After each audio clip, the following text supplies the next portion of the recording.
Alright gang, we are going to try and take apart a caliper just to have a look inside of it. This is a floating caliper, something pretty common on most vehicles. This particular one is a 3/4 ton floating caliper from a mid-80s GM truck, but they all work in a very similar manner. This one uses these bushings right here and a set of rubber O-rings here and here with a pin to slide up on the anchor itself. So the anchor would typically sit about here. The pin would go across, bolt to the anchor, and allow the caliper to move back and forth. Now this caliper has to move back and forth because it is a sliding single piston caliper. There is one piston on this side, and through reactionary force it can apply the pad on this side. So we put in hydraulic pressure through this hole right here. That hydraulic pressure acts on the backside of this piston. This piston comes outward, applies pressure to the inboard pad, like so. As it pushes out against the rotor, because this whole caliper slides, it ends up using reactionary force to pull the other pad in the opposing direction up against the caliper. So piston comes out, pushes that way, whole body of the caliper moves that way to clamp on or squeeze the rotor. Now we're going to try and take the piston out of this caliper. Some big warnings to you. First and foremost, only plastic tools when we're dealing with the seals inside of this caliper. If I was to reuse it and I scratched the bore or the piston, I would instantly turn this into a bit of garbage. The other warning, we are going to use compressed air to blow this piston out, hopefully. Keep your fingers out of the path of the piston. If this thing catches your fingers, remember you're using shop air to remove this piston. It could be 100 to 150 pounds per square inch of force. Your little piggies wouldn't stand a chance, so keep them out of the way. Very important. I've also brought pliers if this thing seizes up. I hope it doesn't, but we will see. I've got this rubber glove and this fine Ryobi air compressor. It's going to be a little bit noisy, but I don't have shop air at the house. I don't have my own air compressor here at the house. I've switched over to electric tools, foolishly enough.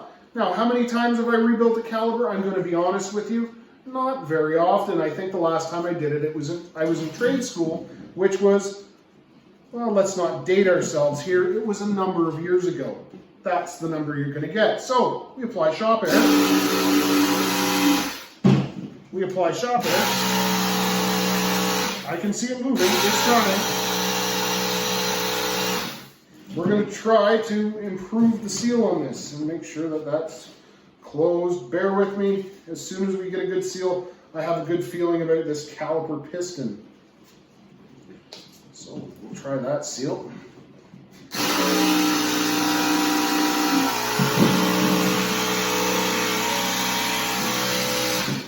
That's only 11 pounds. Bear with me. I know we can do it together. I'll try and screw it in then.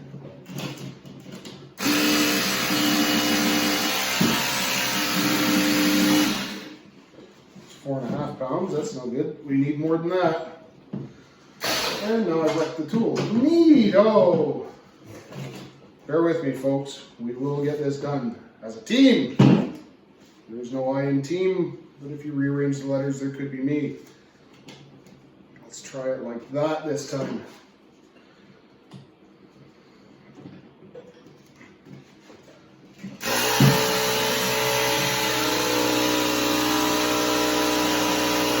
That's 24 pounds.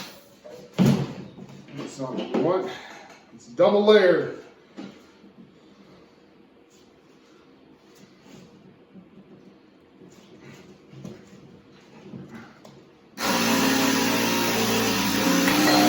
And there it goes. Finally, we figured it out. Double layer the glove and the piston comes in. That is a caliper piston. When we get it out, what we need to do is clean that bad boy off. So I've got ourselves some non-fibrous paper towel here. It's not really non-fibrous. And we would clean this with some denatured alcohol if we were to rebuild it. But what we'll do right now is we're just going to polish up the piston, look for any nicks or scratches in the surface. Now, what you have to keep in mind is this is the part of the caliper that the seal actually seals against. So things like this rust should be removed from the piston with a crocus cloth. A very fine sandpaper is not to mar or scrape up the piston. This piston, as I'm looking at it right now, looks to be in pretty good shape. This is a steel piston. The piston could also be a plastic piston or a phalonic piston, which is a polyformaldehyde piston, which is actually better at taking heat than these old seal pistons ever were. So that right here is what the hydraulic pressure pushes up against to shoot that out of the caliper body in order to apply pressure to the pads themselves. Let's keep going, shall we? First seal that we're going to remove, I am going to remove with hopefully my fingers. Maybe not, we'll have to use a plastic prying tool. Will be the dust seal if it wants to come out and join us today, which it does not look like it wants to. Again, if I was going to reuse this, I wouldn't be using pliers on it, but this caliper is literally a core that I've got for a project that I have long since abandoned. So we can sacrifice it to the gods of knowledge. And this is not going well, but that's okay. We don't care. That's a dust boot, is what that is on the outside. Keeps dirt out, keeps clean in. What we're really interested in is actually the inner seal here. If I can get it out with a plastic trim tool, and I can. Aha! This guy, right, come here, come here, come. There we go. That's the magic seal right there. This guy is what we call a square cut seal. It does look like an O-ring from way back there, but through the magic of Hollywood and television and all that, I will bring it to you. Here it is. That is a square cut seal. Notice it's got a square cut to the sealing surface. That is what allows the caliper piston to return when we get off the brakes or when we release the brakes with our foot.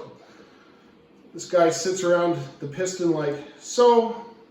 As the piston comes forward, it deforms forward with the piston. As the piston comes forward, it deforms and then pulls that piston back just ever so slightly when we let off the brakes. That square cut seal is responsible for all of that. That's the inside of a caliper. There's not a whole bunch to it. The inside of this one is rusty and crusty and disgusting. And looking in there, the bore looks pretty good. There's no deep nicks or scratches. If you'll give me one more moment, I will go get a real screwdriver. Not one with vodka, unfortunately, but an actual metal screwdriver. We'll try. Pop the dust seal out. Oh my, we are making a mess today.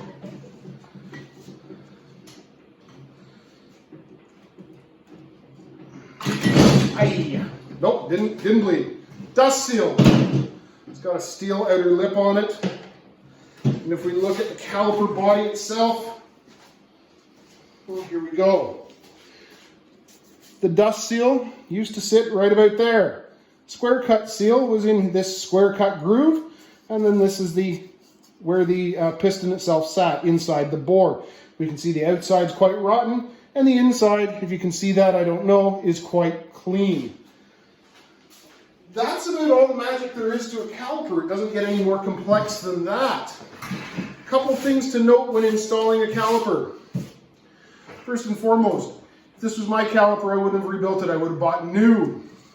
Second, when you install a caliper, be aware this is a bleeder valve. This is where the air comes out when we try to purge the brake fluid from the system.